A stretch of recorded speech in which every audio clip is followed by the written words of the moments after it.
We are already used to the fact that the leadership of the Russian Federation constantly fails, demonstrating to the whole world its so-called deep knowledge of history. Recently, the president of Russia, Putin, made a scandalous statement about the gifts of the Russian people.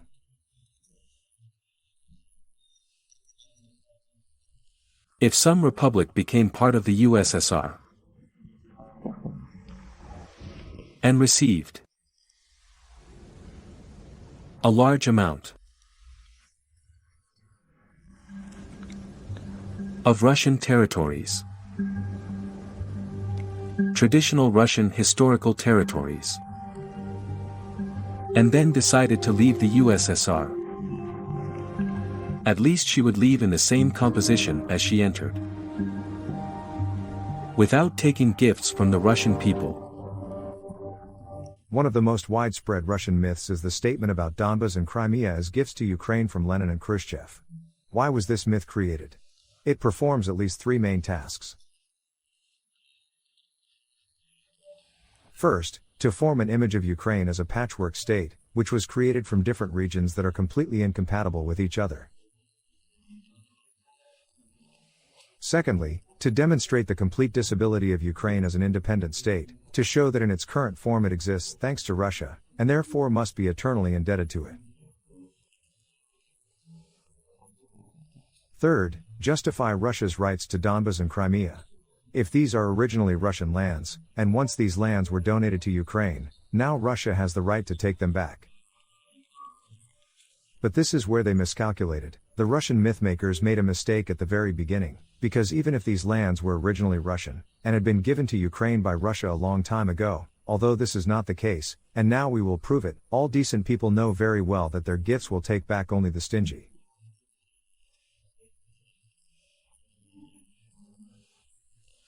All Ukrainians should be included in Russia. Crimea is not enough for us. Mariupol, Russian city.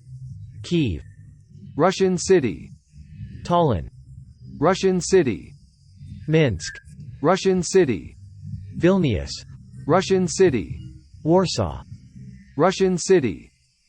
Greetings to all Ukrainian YouTube viewers. My name is Vladlen Muraev. You are on the History Without Myths channel, where we talk about the past without embellishments and falsifications. Our goal is 100,000 channel subscribers by the end of the year. Support us by subscribing, liking, commenting, sharing the video. By the way, friends, why did we mention only Putin now? In general, myths about Donbas and Crimea as Russian gifts to Ukraine existed long before the appearance of Putin in the highest circles of power. For example, the famous writer Alexandra Solzhenitsyn was a dissident in the past. By the way, a Nobel Prize laureate in literature, back in May 1994 made a statement in the columns of the Moscow newspaper Izvestia.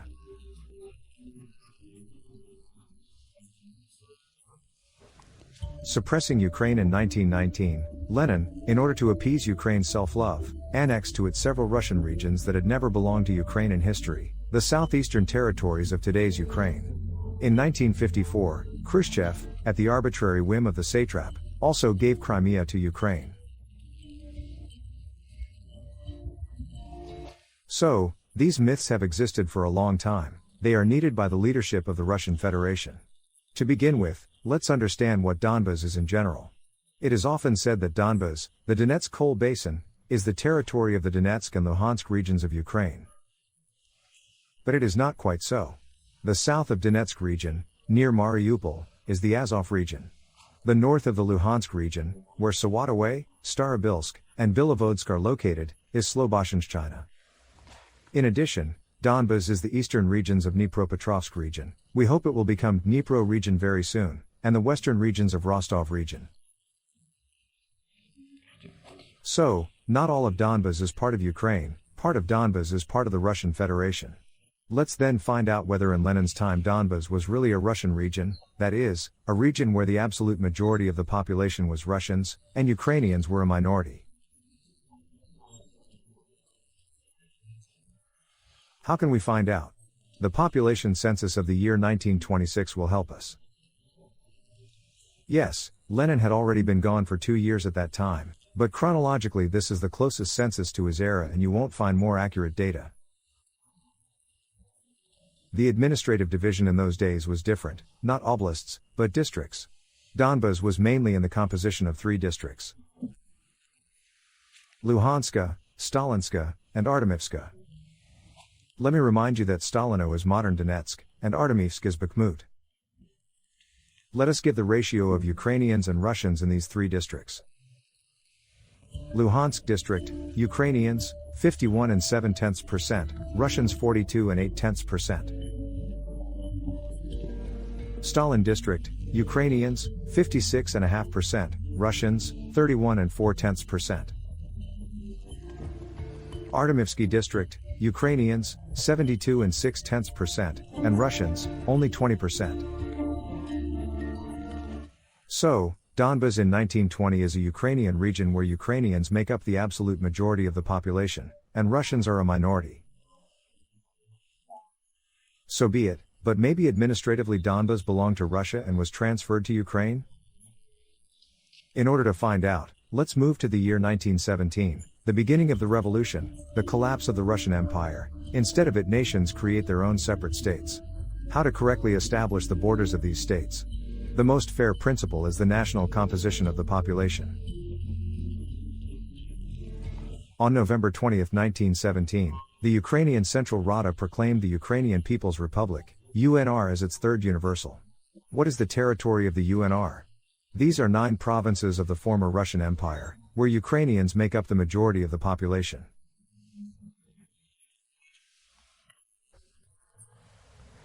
I don't want someone else's, but I won't give away my own. According to this principle, UNR was built.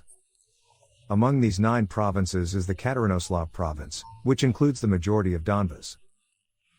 Therefore, Lenin could not even theoretically gift or transfer any lands from Russia to Ukraine, since the Ukrainian People's Republic had already included these lands in its composition. And what about the Bolsheviks? They declared their power in Ukraine later than the Central Rada, namely on the 25th of December 1917. But this is only a proclamation. In reality, they still had to win this power, which is why the proclamation was accompanied by the invasion of Bolshevik troops from Russia. After several years and after several attempts, they still managed to defeat the Ukrainian People's Republic and establish their regime on the majority of the territory of Ukraine. It would seem that here could be an episode with the donation or transfer of Donbas from Russia to Ukraine, as Solzhenitsyn wrote about.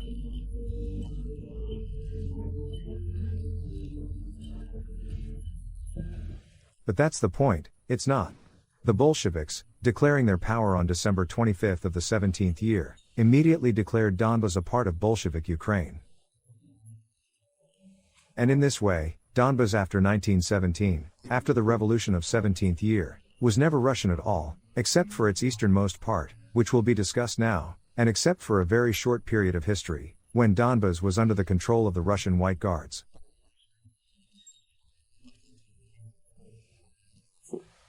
All the rest of the time after 1917, Donbas was exactly Ukrainian. Yes, but there was also the Donetsk Krivorsky Soviet Republic, some would say. Indeed, it was, but it was proclaimed even later than Bolshevik Ukraine, in February 1918, and a month later its territory was returned to Bolshevik Ukraine. So how is this gift possible? In addition, it is necessary to add that the Bolsheviks did not actually give Donbas to Ukraine, they even cut off part of the territory in favor of Russia. October 16, 1925. Every Ukrainian should know and remember this date. It was on that day that the Bolsheviks cut off the eastern Donbas and Taganrog district from Bolshevik Ukraine and annexed them to Bolshevik Russia.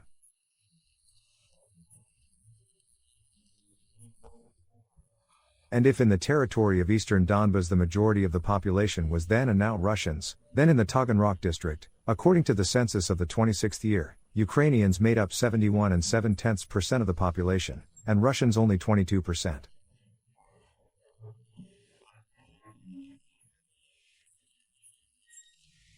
The result of the actions of the Bolshevik authorities is that the region is still part of Russia. Crimea, unlike Donbass, was actually part of Soviet Russia until 1954. According to all censuses, since the end of the 19th century, Russians made up a larger part of the population here than Ukrainians, so it would seem that the myth that Crimea was gifted to Ukraine has some basis. But let's first understand its simpler component. Why isn't Crimea a gift from Khrushchev?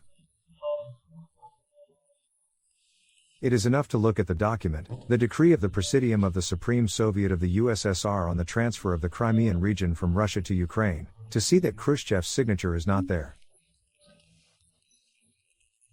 Instead, there are the signatures of the chairman of the Presidium of the Verkhovna Rada, Klimet Voroshilov. By the way, he is a native of Luhansk region, and the secretary of the Presidium, Mykola Pegov. Why are they talking about Khrushchev? The fact is that those who say this have a simplified and schematic view of history. After Stalin, they believe that Khrushchev was the leader of the USSR, and he made such a decision. However, they forget that after the death of Stalin, as well as after the death of Lenin, there was a period of collegial leadership, when decisions were made not only by one person, but also then there was a struggle for power. Khrushchev was finally established as the leader of the USSR only in 1955. And in the 54th year, when the decision on the transfer of Crimea was made, the head of the government, Georgy Malenkov, had more power than Khrushchev, and the decree of the Presidium of the Verkhovna Rada was approved at a meeting of the Presidium of the Central Committee of the CPSU under the leadership of Malenkov. So, the leader of the transfer of Crimea to Ukraine was not Khrushchev, but Malenkov. Now let's move on to the more difficult part of this myth. Why is Crimea not a gift at all? First, according to the official version, Crimea was transferred through the economy, as written in the decree, taking into account the commonality of the economy, territorial proximity and close economic and cultural ties of the peninsula with Ukraine. No mention of a gift. Moreover, there was no mention of a gift for the 300th anniversary of the Pereyaslav Rada. Having announced the reasons for the transfer of Crimea, the Soviet leaders themselves recognized that Crimea has much less economic, territorial and cultural proximity to Russia than it does to Ukraine. Secondly, Crimea was handed over to the Ukrainians for its restoration. During the Second World War, the population of the peninsula was reduced by 3 times, from 1,200,000 to 400,000. Sevastopol and Kerch were almost completely destroyed, as well as 127 villages, hundreds of enterprises, and thousands of buildings throughout the peninsula. The Soviet authorities deported Crimean Tatars, Armenians, Germans, Bulgarians, and Greeks from Crimea. Therefore, the main issue at that time was the restoration of the economy and settlement of the peninsula. By the middle of 1950s, industry as a whole was rebuilt and restored, but agriculture was in deep decline. The Soviet authorities hoped that, thanks to the efforts of talented and hard-working Ukrainian peasants resettled in Crimea, agriculture would be restored. After the 54th year, these hopes came true. Emigrants from Ukraine were directed mainly to the Crimea. Instead of Ukraine, the resettlement plan to Kazakhstan was reduced. What did it do for Crimea? In the 63rd year, Mykola Serkin, the first secretary of the Crimean Industrial Regional Commissariat, testified. He testified in the cheerful style of Soviet reporting. The agricultural production of the region has made significant progress over the past decade. The gross production of meat is now 160% to 1953. Milk production increased more than 2 times, grapes 14 times. The areas under gardens expanded 3 times, and under vineyards 9 times.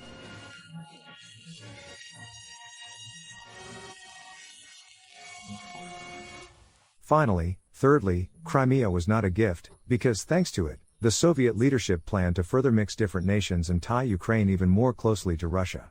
The region where Russians at that time made up 3 times more of the population than Ukrainians was transferred to Ukraine. Accordingly, the calculation was that the displaced Ukrainians would quickly become Russified. In addition, the main base of the all-Union Black Sea Fleet was located in Crimea, and because of this, the Kremlin believed Crimea would never become 100% controlled by Kyiv. As subsequent events after the collapse of the USSR showed, the Russian Black Sea Fleet became an effective instrument of pressure on Ukraine, and in 2014 it became a participant in the armed aggression against Ukraine and the annexation of the peninsula. Therefore, the transfer of Crimea to Ukraine in 1954 was by no means an act of donation, but a pragmatic and far-reaching move by the Kremlin, which cared exclusively for the interests of the Soviet Empire and not at all for the interests of the Ukrainian people. Despite this, the modern Russian Federation has no legal grounds to review this decision and annex the peninsula. This is confirmed by the opinion of the international community, because 100 UN member states have officially supported the territorial integrity of Ukraine. Friends, we are waiting for likes and comments. Do not forget to subscribe to History Without Myths. Thank you for your attention. See you soon.